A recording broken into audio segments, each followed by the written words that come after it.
Betrayal stings like nothing else. When she betrays you, it feels like a knife to the heart.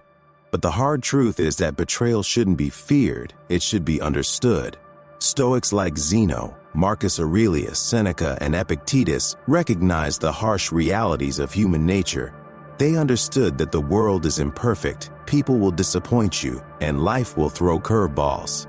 What they also knew, and what you must learn, is that your peace comes not from the world around you, but from how you choose to react to it. When she betrays you, resist the trap of anger and self-pity. Don't let her words dictate your emotions. There's power in detachment and wisdom in maintaining your inner peace. The true test of character lies in how you respond to adversity. When she says, "I need more time alone," it's not a request, it signals her emotional withdrawal.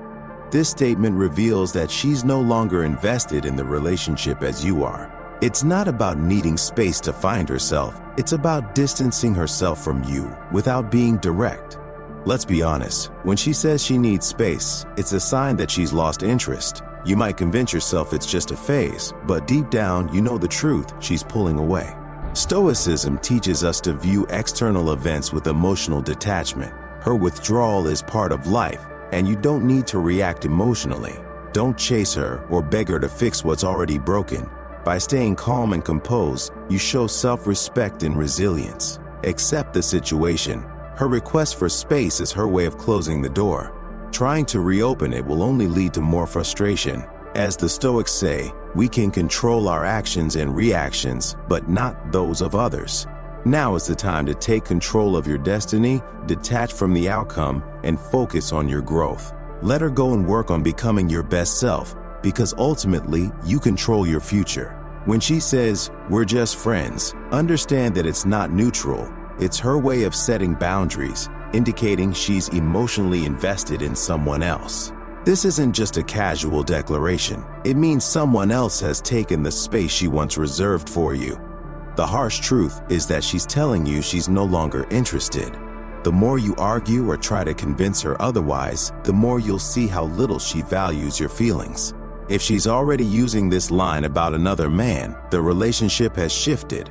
Her heart and mind are elsewhere, and this friend is likely someone she confides in and finds excitement with, leaving you in the dark. She's been emotionally checked out for a while, and framing it as friendship is her way of being honest. Marcus Aurelius understood the importance of emotional control. It's not the end of the relationship that should scare you, but the idea of staying stuck in a situation where you're not valued. When she says, "We're just friends," it's a clear signal to stop fighting for a connection that no longer exists. You deserve someone who recognizes your worth and desires you, not someone who keeps you as a backup while focusing on another man. Walk away with dignity. Your worth isn't tied to her attention, but in your ability to see the truth and act on it. When she says, "I have to work overtime," recognize it's not just a scheduling conflict, it's her way of pulling away emotionally. This convenient excuse shields her from confronting the real issue. She's no longer invested in the relationship. The truth is, she's using work as a distraction. If she were truly committed, she would make time for you despite her job demands. People prioritize what matters, and you've stopped mattering. This isn't just about her staying late at the office. It's about the emotional withdrawal happening behind the scenes. She's not working more hours, she's finding an escape.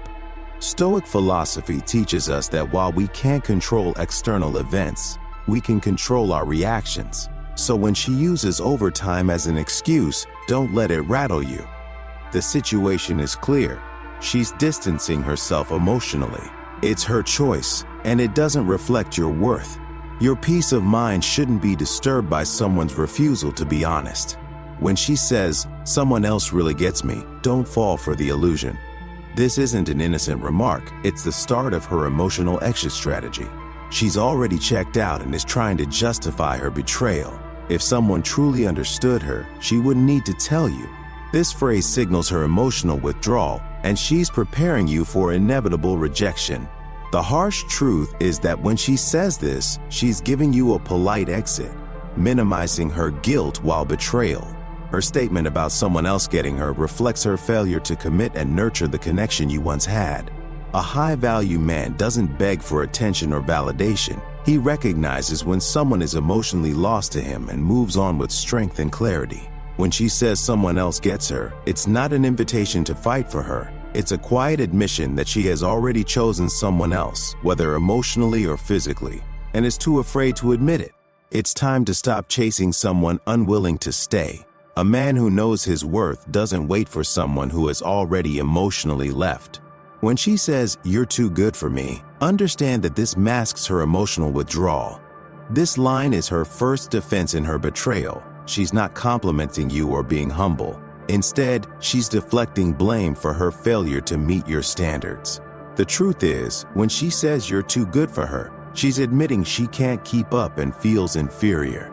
Rather than confronting her inadequacies, she projects them onto you as an excuse for her behavior, which ultimately leads to her betrayal. This statement prepares you for the emotional distance she has already created. When a woman starts pulling away, she often lacks the courage to say she's no longer interested or that she's seeing someone else. Instead, she uses the line about you being too good to make it seem like she's doing you a favor by stepping away. The Stoics understood that external events should not disturb your inner peace. Her words are external and do not define you. Marcus Aurelius wrote that the happiness of your life depends on the quality of your thoughts. Don't let her betrayal shake you. It's her weakness, not yours. You have work to develop your value and remain emotionally resilient while she struggles with her insecurities. As a high-value man, you don't need someone who can't appreciate your worth. When she says you're too good for her, don't chase or try to convince her otherwise. Walk away. Know your value and never lower your standards. The Stoic response is clear. Don't let her emotional immaturity become your burden. Move on with grace. Betrayal is inevitable. It's part of life. When it happens, her first words may try to manipulate you, swaying you into believing a narrative that isn't yours. As a Stoic, recognize that her words do not define your reality. What matters is your response, your ability to remain grounded, unshaken, and in control of your emotions. It's the stories we tell ourselves about betrayal that truly hurt us, not the act itself. Remember, the pain of betrayal is temporary. How you carry yourself afterward will determine your worth. Will you crumble or will you rise? The Stoics teach that inner strength is built in hardship, not comfort. This betrayal can be your moment to grow stronger. Will you let it define you, or will you use it as fuel to elevate yourself? If you're ready to master your emotions like the Stoics, drop a challenge accepted in the comments. Don't forget to like, subscribe, and hit the notification bell. This journey is for the wise, not the weak.